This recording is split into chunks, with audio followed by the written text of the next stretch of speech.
नमस्कार विद्यार्थी मित्रों, अपना प्रिय शिक्षक इकबाल सर आज व्याकरणનો नવો टॉपिक લઈને આવેલા છે। ગયા પીરિયડમાં આપણે ઈમેલની ચર્ચા કરેલી હતી। ઈમેલ જે છે કેવી રીતે લખવું, કઈ કઈ બાબતોની ધ્યાન રાખવું, આ બધી જ વસ્તુઓની ચર્ચા આપણે ગયા પીરિયડમાં કરેલી।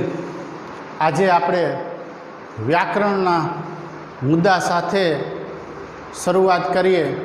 આપણો જે વ્યાકરણનો મુદ્દો જે છે એ વ્યાકરણનો મુદ્દો સોલ્વિંગ પર્પઝ। સોલ્વિંગ પર્પઝ નામનો મુદ્દો અભ્યાસ આપણે કરવાનો છે। સોલ્વિંગ પર્પઝ એનું ગુજરાતી થાય હેતુદર્શક વાક્યો। હેતુદર્શક વાક્ય बताओ। હેતુદર્શક વાક્ય એટલે શું? તો જો મારા દીકરાઓ, હેતુદર્શક એટલે કે તમે કોઈ પણ ક્રિયા કરતા હો એની પાછળ કોઈ પણ પ્રકારનો હેતુ રહેલો હોય છે, કોઈ પણ પ્રકારનો ધ્યેય રહેલો હોય છે। વિશ્વની અંદર કોઈ પણ વ્યક્તિ ધ્યેય વગર કામ કરતું નથી બેટા। આ દુનિયાની અંદર કોઈ પણ મનુષ્ય કોઈ પણ કાર્ય કરે છે તો એની પાછળ કોઈ પણ પ્રકારનો હેતુ રહેલો હોય છે। આવા હેતુદર્શક વાક્યની આજે આપણે ચર્ચા કરવાની છે। તો આ પ્રશ્ન એ થાય કે સાહેબ આ સોલ્વિંગ પર્પઝ નામનો મુદ્દો પૂછાય ક્યાં ક્યાં? તો સોલ્વિંગ પર્પઝ નામનો મુદ્દો પહેલાં પૂછાય ક્વેશ્ચન નંબર 8 to 10। પ્રશ્ન નંબર 8, 9, 10 નામ છે identify the function. Identify the ફંક્શનમાં આ મુદ્દો આપણને પૂછાય। તો એમાં શું ધ્યાન રાખવાનું? તો એનો નિયમ યાદ રાખવાનો કે જ્યારે વાક્યમાં સો that, in order that, with view to, in order to, 4 + V1 ING અથવા 4 + નાઉન અથવા TO2 + ક્રિયાપદનું મૂળ રૂપ આપેલ હોય ત્યારે એ વાક્ય સોલ્વિંગ પર્પઝ નામનું સમજવું। ત્યારે એ વાક્ય સોલ્વિંગ પર્પઝ નામનું સમજવું એટલે કે વાક્યની અંદર so that, in order that, with view to, in order to, 4 + V1 ING, 4 + noun, 2 + ક્રિયાપદનું મૂળરૂપ આપેલ હોય ત્યારે એ વાક્ય સોલ્વિંગ પર્પઝનું સમજવું। હવે આમાં જે સંયોજકોની ચર્ચા કરવાની છે એમાં આપણે ચર્ચા કરવાની છે। પહેલો સંયોજક છે સો ધેટ નામનું, બીજો સંયોજક છે ઇન ઓર્ડર ધેટ નામનું, ત્રીજો સંયોજક વિથ વ્યૂ ટુ અને ચોથો સંયોજક ઇન ઓર્ડર ટુ। આ 4 સંયોજકનો ઉપયોગ આપણે કરવાનો છે અને આ આઈડેન્ટિફાય ધ ફંક્શનમાં પૂછાય પ્લસ પ્રશ્ન નંબર 11 થી 14। પ્રશ્ન નંબર 11 થી 14 રિસ્પોન્ડ ટુ ધ સેન્ટેન્સમાં 1 માર્કનું પૂછાય। પ્રશ્ન નંબર 11 થી 14 જેમાં રિસ્પોન્ડ ટુ ધ સેન્ટેન્સમાં આ વાક્ય પૂછાય અને બીજું સેક્શન ડીમાં complete the sentence, complete the sentence નામના મુદ્દામાં પણ સોલ્વિંગ પર્પઝનું વાક્ય જે છે એ પૂછી શકે છે। તો પહેલાં આપણે આ 4 સંયોજકોનો ઉપયોગ કેવી રીતે થાય એની ચર્ચા કરીએ। તો અહીંયા તમારી સામે મેં એક વાક્ય લખ્યું છે કે Raju went to big Bazar, પછી લખ્યું છે ટુ બાય થિંગ્સ। વસ્તુઓ ખરીદવા માટે રાજુ બિગ બજાર ગયો હતો। તો આ સોલ્વિંગ પર્પઝનું વાક્ય છે એમાં તમે નિયમ જોઈ શકો છો કે 2 પ્લસ V1 2 પ્લસ ક્રિયાપદનું મૂળરૂપ, તો અહીંયા 2 અને BUY બાય આ ક્રિયાપદનું મૂળરૂપ, એટલે આ હેતુદર્શક વાક્ય બતાવી દીધું. હવે રાજુ વેન્ટ ટુ બિગ બજાર ટુ બાય થિંગ્સ, વસ્તુઓ ખરીદવા માટે રાજુ બિગ બજાર ગયો હતો. આ એક વાક્ય છે. હવે સો થેટ અને ઇન ઓર્ડર થેટની ચર્ચા કરીએ તો હવે પ્રશ્ન થાય કે સાહેબ સો થેટ અને ઇન ઓર્ડર થેટનું ગુજરાતી શું થાય? તો સો થેટ અને ઇન ઓર્ડર થેટનું ગુજરાતી મારા વાલા દીકરાઓ કે જેથી. સો થેટ અને ઇન ઓર્ડર થેટનું ગુજરાતી થાય કે જેથી. બીજું મહત્વનો નિયમ, આ બંને શબ્દ બે વાક્યની વચ્ચે આવે. આ બંને શબ્દનું સ્થાન બે વાક્યની વચ્ચે આવે. એટલે યાદ રાખવાનું, સો થેટ અને ઇન ઓર્ડર થેટની આપણે ચર્ચા કરીએ છીએ, તો હું હવે અહીંયા સો થેટ અને ઇન ઓર્ડર થેટનો ઉપયોગ કેવી રીતે થાય, એનું સ્થાન ક્યાં, એની આપણે ચર્ચા કરવા જઈ રહ્યા છીએ.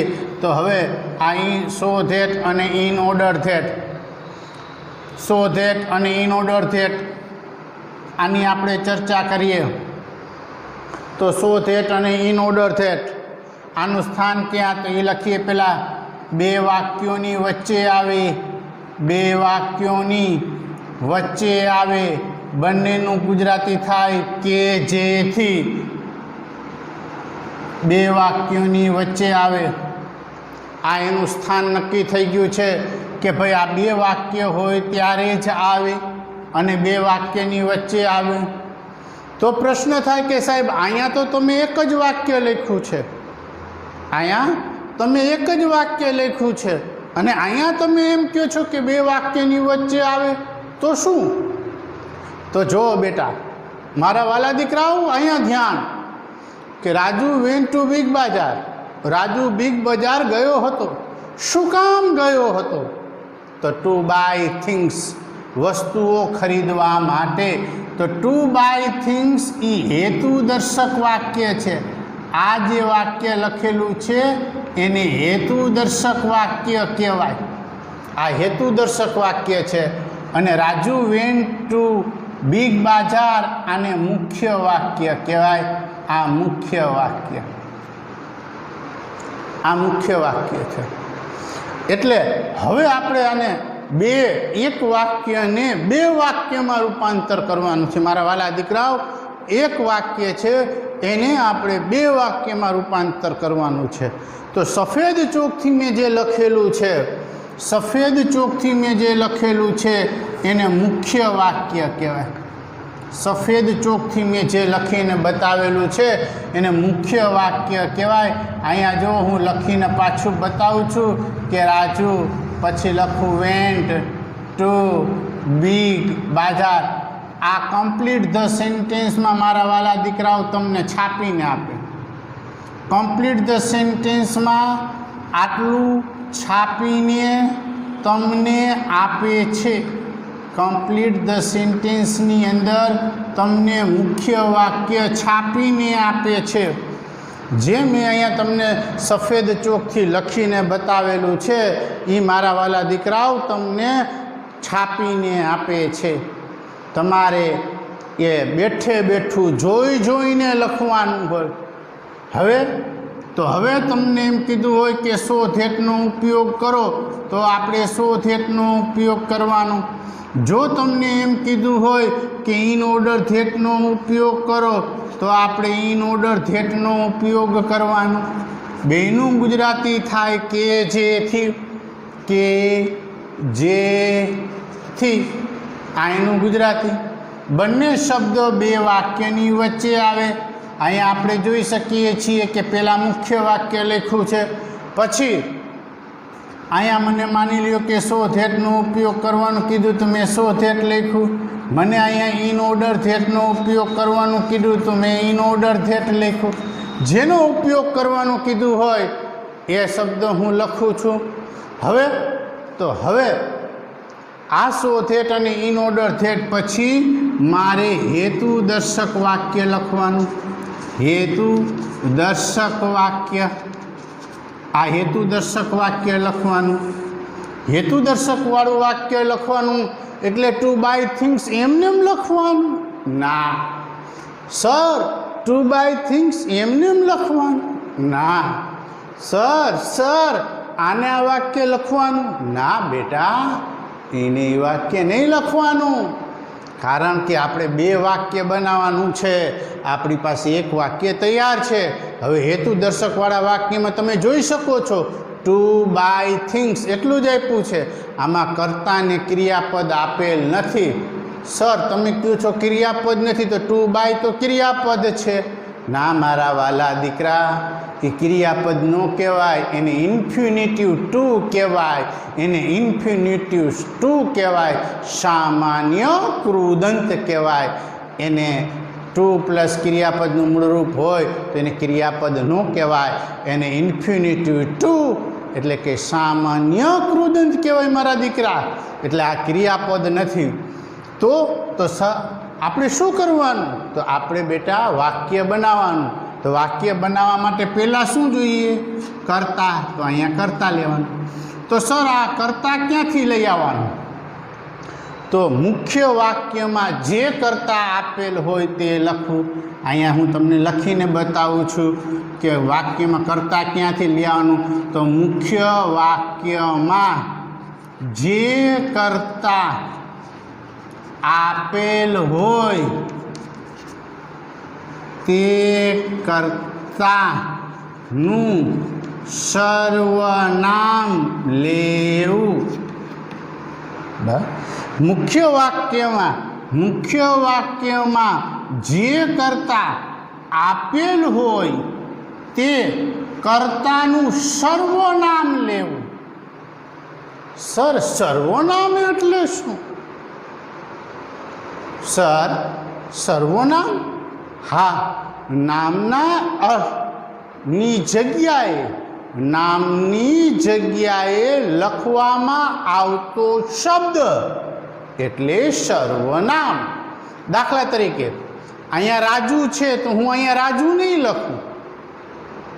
રાજુ છે એટલે હું અહીંયા હી શબ્દ પ્રયોગ કરીશ. અહીંયા રાજુ છોકરાનું નામ એટલે હી, આને કહેવાય સર્વનામ.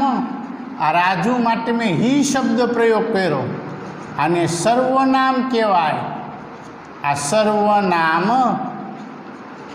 એટલે કે આ મુખ્ય વાક્યમાં જે કર્તા આપેલ હોય, જો મુખ્ય વાક્યમાં કર્તા તરીકે આય હોય તો અહીંયા આય લેવાનું.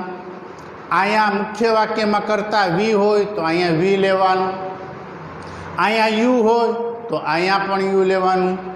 અહીંયા હી હોય તો અહીંયા પણ હી લેવાનું. મુખ્ય વાક્યમાં સી હોય તો અહીંયા પણ સી લેવાનું. અહીંયા મુખ્ય વાક્યમાં ઈટ હોય તો ઈટ લેવાનું. અહીંયા મુખ્ય વાક્યમાં ધ્યેય હોય તો ધ્યેય લેવાનું. જો અહીંયા છોકરાનું નામ હોય, મુખ્ય વાક્યમાં છોકરાનું નામ એટલે હી આવે. અહીંયા રાજુ છોકરો છે એટલે હી લીધું. અહીંયા જો કોઈ છોકરીનું નામ હોય તો સી લેવાનું. અહીંયા બહુવચન હોય તો ધ્યેય લેવાનું. યાદ રાખજો, છોકરાનું નામ હોય તો હી આવે, છોકરીનું નામ હોય તો સી આવે, અને બહુવચન હોય તો અહીંયા સર્વનામ તરીકે ધ્યેય આવે. બરાબર મારા વાલા દીકરાઓ? આગળ હવે આટલું પૂરું થઈ ગયા પછી, આ કર્તા લેવાઈ ગયા પછી,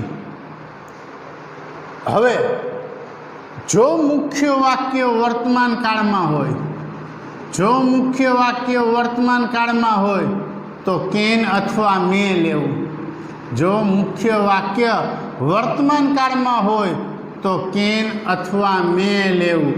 અને જો મુખ્ય વાક્ય ભૂતકાળમાં હોય તો કુડ અથવા માઇટ લેવું. અહીંયા હું લખીને તમને પાછું સમજાવું છું. જો મુખ્ય વાક્ય સાદા વર્તમાન કાળમાં આપેલ હોય તો સાદા વર્તમાન કાળમાં આપેલ હોય તો કેન અથવા મે લેવું, કેન અથવા મે લેવું.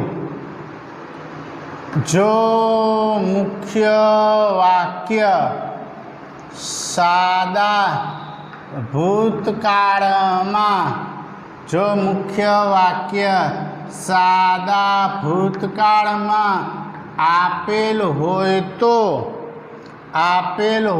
તો કુડ અથવા માઇટ લેવું, કુડ અથવા માઇટ લેવું. તો જુઓ અહીંયા આપણને બેટા ગોનું ભૂતકાળ વેન્ટ આપેલું છે. અહીંયા ગોનું ભૂતકાળ આપણને વેન્ટ આપેલું છે. આ ગોનું ભૂતકાળ વેન્ટ છે એટલે આ વાક્ય સાદા ભૂતકાળનું છે. આ વાક્ય સાદા ભૂતકાળનું છે. સાદા ભૂતકાળનું છે તો અહીંયા જો તમારે કુડ લેવું હોય તો કુડ લખી શકો, માઇટ લેવું હોય તો માઇટ લખી શકો. કુડ અથવા માઇટ બેમાંથી એક તમે લખી શકો છો. અને આ કેન અને કુડ સાથે, આ કેન અને કુડ સાથે હંમેશા ક્રિયાપદનું મૂળરૂપ આવે અને પછી અન્ય શબ્દ આવે. ક્રિયાપદનું મૂળરૂપ તો કેન, અહીંયા બાય આપેલું છે એ બાય મૂકી દેવાનું. આ બાય આપેલું છે એટલે અહીંયા આપણે બાય શબ્દ લઈ લીધો. પછી અન્ય શબ્દ થિંગ્સ આપેલું છે તો અહીંયા આપણે થિંગ્સ શબ્દ લખી લેશું. આ થિંગ્સ, અહીંયા પણ આપણે થિંગ્સ લખી નાખ્યું. આ થિંગ્સ, આ આપણું વાક્ય પૂરું. Raju went to big Bazaar so that he could buy things. Raju big Bazaar ગયો હતો કે જેથી તે વસ્તુઓ ખરીદી શકે. રાજુ બિગ બજાર ગયો હતો કે જેથી તે વસ્તુઓ ખરીદી શકે. તો મારા વાલા દીકરાઓ, અહીંયા આપણે સો ધેટ અને ઇન ઓર્ડર ધેટનો ઉપયોગ કર્યો. અહીંયા આપણે સો ધેટ અને ઇન ઓર્ડર ધેટનો ઉપયોગ જે છે એ મારા વાલા દીકરાઓ કરેલો છે. હવે આપણે વાલા દીકરાઓ વિથ વ્યૂ ટુ અને ઇન ઓર્ડર ટુનો ઉપયોગ કેવી રીતે થાય, વિથ વ્યૂ ટુ અને ઇન ઓર્ડર ટુનો ઉપયોગ કેવી રીતે થાય એની ચર્ચા કરીએ. તો વિથ વ્યૂ ટુ અને ઇન ઓર્ડર ટુ, આ બંને શબ્દ પહેલો નિયમ બે વાક્ય હોય ત્યારે જ આવે. વિથ વ્યૂ ટુ અને ઇન ઓર્ડર ટુ એ બે વાક્ય હોય ત્યારે આવે. ને આ બંને શબ્દ બે વાક્યની શરૂઆતમાં લખી શકાય અને બે વાક્યની વચ્ચે લખી શકાય. આ બંને શબ્દ બે વાક્યની શરૂઆતમાં લખવું હોય તો લખી શકાય અને બે વાક્યની વચ્ચે પણ લખી શકાય. પણ એની વાક્ય રચના જે છે એ આપણા માટે મહત્ત્વની છે. એની વાક્ય રચના હું લખીને તમને સમજાવું મારા વાલા દીકરાઓ. તો પહેલાં મારા વાલા દીકરાઓ, અહીંયા આપણે મુખ્ય વાક્ય લખવાનું. આ મુખ્ય વાક્ય જે છે એ આપણે લખવાનું, જે તમને પરીક્ષામાં છાપીને આપે છે, જે તમને પરીક્ષામાં છાપીને આપે છે. હું અહીંયા મુખ્ય વાક્ય લખીને તમને બતાવું છું કે અહીંયા લખ્યું કે રાજુ વેન્ટ ટુ બિગ બજાર. રાજુ વેન્ટ ટુ બિગ બજાર, આટલું તમને પરીક્ષામાં છાપીને આપે છે એ હું અહીંયા લખીને બતાવું છું કે રાજુ વેન્ટ ટુ બિગ બજાર. આ હું તમને છાપીને લખીને બતાવું છું. હવે અહીંયા આપણે માની લ્યો કે વિથ વ્યૂ ટુનો ઉપયોગ કરવો છે તો આપણે અહીંયા વિથ વ્યૂ ટુનો ઉપયોગ કરીએ કે ભાઈ આ વિથ વ્યૂ ટુ થઈ ગયું. આ વિથ વ્યૂ ટુ. પણ એક વસ્તુ યાદ રાખવાનું કે વિથ વ્યૂ ટુ સાથે હંમેશા ક્રિયાપદના મૂળરૂપની પાછળ આઈએનજી આવે.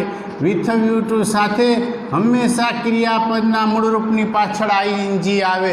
તો હવે અહીંયા આપણે એમ લખી શકીએ કે with a view to with view to buy આપ્યું છે એની પાછળ આઈએનજી એટલે buying things. Raju went to big Bazaar with view to buying things. વસ્તુઓ ખરીદવાના હેતુથી રાજુ બિગ બજાર ગયો હતો. હવે તમે પ્રશ્ન કર્યો કે સર તમે તો કહેતા હતા બે વાક્યની શરૂઆતમાં લખાય તો કેમ? તો બેટા આપણે આ વિથ વ્યૂ ટુ છે એને આગળ લઈ લેવાનું. આ વિથ વ્યૂ ટુ અને એની સાથે બાય એની પાછળ આઈએનજી એટલે બાઇંગ અને થિંગ્સ શબ્દ પ્રયોગ કરવાનો. આ થિંગ્સ અલ્પવિરામની નિશાની અને પછી અહીંયા Raju went to big Bazaar મૂકી દેવાનું. Raju went to big Bazaar. આ વાક્ય લખી નાખ્યું મારા વાલા દીકરાઓ. આ બે વાક્યની શરૂઆત. વિથ વ્યૂ ટુ અને ઇન ઓર્ડર ટુ બે વાક્યની શરૂઆતમાં આવે અને બે વાક્યની વચ્ચે આવે. આ બે તમારી સામે નજરમાં છે. એવી જ રીતે આપણે ઇન ઓર્ડર ટુનો ઉપયોગ કરવો હોય મારા વાલા દીકરાઓ, in order to with view ટુની જગ્યાએ ઇન ઓર્ડર ટુનો ઉપયોગ મારા વાલા દીકરાઓ કરવું હોય તો કરી શકાય. પહેલાં મુખ્ય વાક્ય લખો. આ મુખ્ય વાક્ય લખ્યા પછી ઇન ઓર્ડર ટુનો ઉપયોગ કરવાનો. આ ઇન ઓર્ડર ટુ સાથે હંમેશા મારા વાલા દીકરાઓ યાદ રાખજો ક્રિયાપદનું મૂળરૂપ આવે. ઇન ઓર્ડર ટુ સાથે હંમેશા ક્રિયાપદનું મૂળરૂપ આવે. ઇન ઓર્ડર ટુ સાથે હંમેશા ક્રિયાપદનું મૂળરૂપ આવે ને આ ક્રિયાપદનું મૂળરૂપ લખ્યા પછી અન્ય શબ્દ આવે. અહીંયા લખેલું છે કે Raju went to big Bazaar. તો હવે અહીંયા હું લખું કે in order to buy things. વસ્તુઓ ખરીદવા માટે રાજુ બિગ બજાર ગયો હતો. આ વાક્યને પણ ઇન ઓર્ડર ટુ વાળા વાક્યને પણ બે વાક્યની શરૂઆતમાં લખી શકાય. તો આ રીતે in order to buy things. In order to buy things અલ્પવિરામની નિશાની. Raju went to big Bazaar. Raju went to big Bazaar. આ મારા વાલા દીકરાઓ તમારા ચારે ચાર સંયોજકોનો ઉપયોગ. એક વસ્તુ યાદ રાખજો મારા વાલા દીકરાઓ, તમારે શું યાદ રાખવાનું છે તો તમને આ બધી જ વસ્તુઓ જો આ બે વાક્ય રચના તમને યાદ રહી જાય જે હું તમને ડ્રો કરીને બતાવું છું એ આ એરો કરીને પણ મારા વાલા દીકરાઓ તમને બતાવું છું. આ કમ્પ્લીટ ધ સેન્ટેન્સ અને રિસ્પોન્ડ ટુ ધ સેન્ટેન્સમાં તમને કામ આવે ને એવી જ રીતે બેટા અહીંયા બીજી વાક્ય રચના. આ બે વાક્ય રચના મારા વાલા દીકરાઓ તમારા મગજમાં જો બેસી જાય તો identify the function, complete the sentence અને રિસ્પોન્ડ ટુ ધ સેન્ટેન્સ. અહીંયા જે બે એરા કરીને તમને મારા વાલા દીકરાઓ બતાવેલું છે એ બે એરા ઉપરથી તમે આ બે વસ્તુ તમે જો યાદ રાખો, આ બે વાક્ય રચના તમે યાદ રાખો તો તમે ધારો એ વાક્ય બનાવી શકો છો.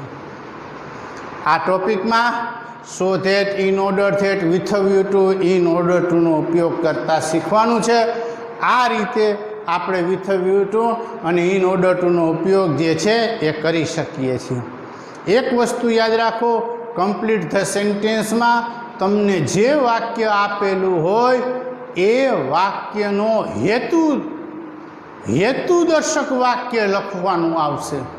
તમારે જે વાક્ય લખવાનું હોય, જે આપેલું છે એ આપેલ વાક્યને ધ્યાનમાં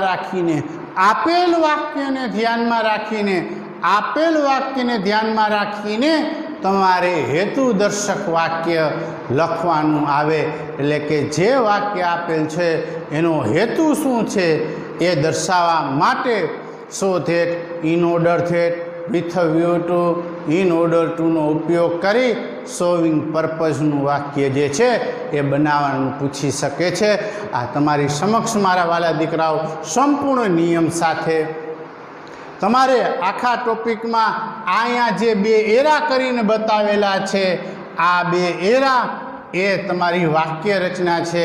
ને જો દીકરાઓ અંગ્રેજી ત્યારે જ આવડે કે જ્યારે તમે સંયોજકોની યોગ્ય વાક્ય રચના તમારા મગજમાં બેસી જાય અને એ વાક્ય રચના મુજબ તમે વાક્ય લખવા માંડો અને બોલવા માંડો. એટલે મારા વાલા દીકરાઓ, તમને 100% ક્યાંય ભૂલ ન પડે અને સંપૂર્ણ માર્કે મળે અને સાથે અંગ્રેજી લખતાય આવડી જાય અને બોલતાય આવડી જાય. આજે આપણે આ સોલ્વિંગ પર્પઝ નામનો મુદ્દો જે છે એ જોયેલો. નમસ્કાર, જય હિન્દ.